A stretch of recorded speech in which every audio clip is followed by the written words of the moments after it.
देवादिदेव भगवान महादेव और जगत जननी माँ जगदम्बा के चरणों में नमन करते हुए परिजनों में राजस्थान से मधु शर्मा सर्वदा वंदे मातरम आर्टिकल्स की राइटर हूँ, कई महत्वपूर्ण पदों पर हूँ। मेरे देश धर्म मंच पर कहीं कैसी भी कोई आपत्ति संकट आए तो उठकर सबसे पहले प्रतिक्रिया देने वालों में से हूँ। और सबसे बड़ी बात, मैं राजनीति में होकर भी हिंदुत्व के लिए लिख बोल और लड़ सकती हूँ, जबकि राजनीति में इसे वर्जित माना जाता है। परिजनों, कुछ मुद्दे आज मैं लेकर आपके सामने उपस्थित हुई हूँ। हालांकि मैं लिखा हुआ देखकर कभी नहीं बोलती हूँ मायावती जी की तरह, पर क्योंकि ये हमारे पूरे हिंदुत्व की एक शाखा का और एक पूरी इकाई का प्रश्न है, हमारे जैन समाज का, इसलिए मुद्दे मैंने नोट किए ताकि कोई मुद्दा छूट न जाए। परिजनों, बहुत ही लज्जा के साथ मुझे बताना पड़ रहा है कि हमारे राजस्थान में एक गधों, जाहिल, गंवार, अनपढ़ों का एक झुंड है अनूप मंडल नाम से। हालांकि इसे जाहिलों का झुंड नहीं कहना चाहिए, बल्कि अपराधियों और हत्यारों का झुंड कहना चाहिए, क्योंकि बीते 100 बरस से ये हमारे जैन धर्म को टारगेट कर रहे हैं। और लगभग 500 के हमारे जैन साधु साध्वियों संतों की ये कभी पत्थर मारकर, कभी आग लगाकर या कभी गाड़ियों के नीचे कुचलवाकर हत्या कर चुके हैं। आश्चर्य इस बात का है मुझे कि अभी तक सरकार का इस पर ध्यान क्यों नहीं गया, इस पर कभी कोई FIR क्यों नहीं हुई, कभी सुप्रीम कोर्ट ने संज्ञान क्यों नहीं लिया, और स्वतः संज्ञान और IB, CBI, CID वगैरह की जांच इस पर क्यों नहीं बिठाई गई, क्योंकि ये तो सरासर हत्याएं करते हैं, ईश निंदा तो करते ही हैं धार्मिक जैन समाज की भावनाओं को, बल्कि जैन समाज की भावनाएं ही क्यों, हमारी सबकी धार्मिक भावनाओं को भी ये ठेस पहुंचाते क्यों, क्योंकि जैन धर्म कोई हमसे अलग नहीं है, ये हिंदुत्व का ही एक अंग है। दूसरा, ये कहते हैं कि जैन लोग राक्षसी विद्या वाले हैं, धरती को दुखी करते हैं, गरीबों को लूटते हैं। पता नहीं कौन सी रिसर्च से ये ऐसे निस्तारण सामने लेके आए हैं ये गधे लोग, हमें तो समझ में नहीं आ रहा है। व्यापार करना कोई बुरी बात तो नहीं, क्योंकि लक्ष्मी की आवश्यकता तो सभी को रहती है। अनूपीय गधों, तुम भी तो लक्ष्मी के लिए ही ये इतना सब कुछ भारत को खोदने का काम करते हो, हिंदुत्व की जड़ें उखाड़ने का काम करते हो, हमारे धर्म, वंश, देश को आग लगाने का काम करते हो ना, तो तुम हराम के टुकड़ों पे पलते हो। हमारा जैन जो समाज है वो अपनी परिश्रम से, अपने दिमाग से कमा खाता है, बिजनेस में है, बिजनेस माइंड है, क्या बुरा करता है मुझे ये बताओ। दूसरा, ये कहते हैं कि संसार पर शासन करना चाहते हैं।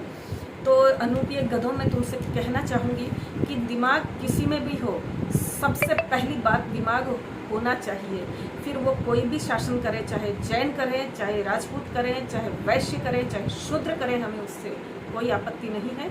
मूर्खों के हाथ में इतने बरसों बरस सत्ता हमने देख चुके हैं कि उसका क्या परिणाम होता है, तो दिमाग वाले शासन करें, हमें इससे कोई प्रॉब्लम नहीं है। आगे ये कहते हैं कि हमारी धरती का धर्म ये लोग बाहर ले गए जैन्स, तो मैं इन लोगों को कहना चाहूँगी कि गधों, मुझे कोई प्रॉब्लम नहीं है, या हमें किसी को भी कोई प्रॉब्लम नहीं है। बहुत सारे बौद्ध अनुयायी भारत से बाहर धर्म को ले गए थे, तो प्रचार प्रसार ही हुआ हमारे बौद्ध धर्म का, तो जैन धर्म का भी हो जाएगा तो क्या प्रॉब्लम है। प्लस ये कहते हैं कि कोरोना जैन महाजन लोग लेके आए हैं, तो इनको गधों को मैं कहना चाहूँगी कि कोरोना वुहान वायरस है, ये तो अमेरिका भी मानता है। तुम अमेरिका से कौन से अधिक फॉरवर्ड और कौन से पता नहीं सुपरस्टार ऐसे हो गए हो कि तुम ये सर्टिफिकेट बांटते हो कि कोरोना कौन लाया और कौन नहीं लाया है। और अगर कोरोना जैन लोग ही लेके आए हैं, तो मुझे ये बताओ गधों कि वुहान से आया है, ये तो चाइना से आया है ये वायरस, तो वुहान चाइना वालों ने कब जैन धर्म अंगीकार किया, तुम्हें तो पता ही होगा, हमें भी बताओ जरा। आगे ये कहते हैं कि भारत को अंग्रेजों ने नहीं, जैन बनियों ने लूटा। अरे ऐसा तो कभी हमने देखा नहीं, सुना नहीं। मेरे फादर की तो हमेशा से बैठक ही जैन राजपूतों में ही रही है, हमने तो इन समाजों में ऐसा कुछ भी नहीं देखा। तुम्हें कैसे, कहाँ से दिख जाता है गधों, जबकि दिमाग जैसी कोई चीज़ तुम में नहीं है। बड़ा विचारणीय प्रश्न है। आगे मैं कहना चाहती हूँ परिजनों की, ये गोरी गजनी अंग्रेजों का समर्थन करते हैं, ये कुरान और बाइबल में कोई दोष नहीं देखते हैं, ये हिंदू मुस्लिम भाई भाई वाले हैं, तो लाजमी सी बात है कि ये लोग ऐसे ही बोल सकते हैं और ऐसा ही कर सकते हैं, ये कोई बड़ी बात नहीं है। आगे ये मंदिरों को लूटने का और राजपूतों को मारने का ये लोग मलेच्छों द्वारा इस बात का भी ये लोग समर्थन करते हैं। ये लोग कितने बड़े भारत के गद्दार और कितने बड़े राक्षस, जबकि राक्षस ये जैनों को कहते हैं। मैं तो कहती हूँ इन हत्यारों से, इन साइकोपैथ, इन फैनेटिक और इन विक्षिप्तों मनोरोगियों का एक क्या कहना चाहिए, मेरे पास वर्ड्स नहीं है। जबकि मैं बरसों से मैं राजनीति जैसे विषय पर लिखती रही हूँ तो भी मुझे एक वर्ड्स कम पड़ रहे हैं कि इन पागलों को हम क्या कहें। ये कहते हैं कि वेदों को गलत ठहराते हैं, गीता जी को गलत ठहराते हैं, ये श्री कृष्ण जी को गलत ठहराते हैं, उनके कंधे पर ये गौमांस उठाया जाना बताते हैं। तो इन पागलों को मैं ये कहना चाहती हूँ कि पागलों, तुम इन चीज़ों को सिद्ध करो, तुम इनको साबित करो। कोई 100-200 लोग तो धरती पर तुम्हें सुनते नहीं हैं, सिवाय तुम पागलों के आपस में तुम ही लोग कहते और सुनते हो, और तो कोई तुम्हारी कहता सुनता मानता नहीं है। एक सड़ी हुई सी एक पुस्तक किसी गधे ने, गंवार ने, एक पागल विक्षिप्त ने लिख दी, उसको लिए तुम घूम रहे हो और उस पुस्तक के अनुसार तुम लोग पूरे विश्व को चलाना चाहते हो। पागलों, तुम लोगों का तो जगह पागल खाने हैं, तुम लोगों का तो पूरा ट्रीटमेंट जो है वो शॉक ट्रीटमेंट है। कभी हमारी सिटी में आओ पागलों, शॉक ट्रीटमेंट्स द्वारा तुम्हारा बहुत बड़ा यहाँ पे हम स्वागत करेंगे। ये बरमुडा ट्रायंगल को जैन धर्म का हेडक्वार्टर बताते हैं। इन पागलों ने ये कौन सी रिसर्च कर ली, कहाँ कब जाकर वहाँ पे ये देख कर आए हैं, कब जाकर इन्होंने वहाँ सारा लेखा जोखा नाप जोख किया है, ये भी इन लोगों से पूछा जाना चाहिए।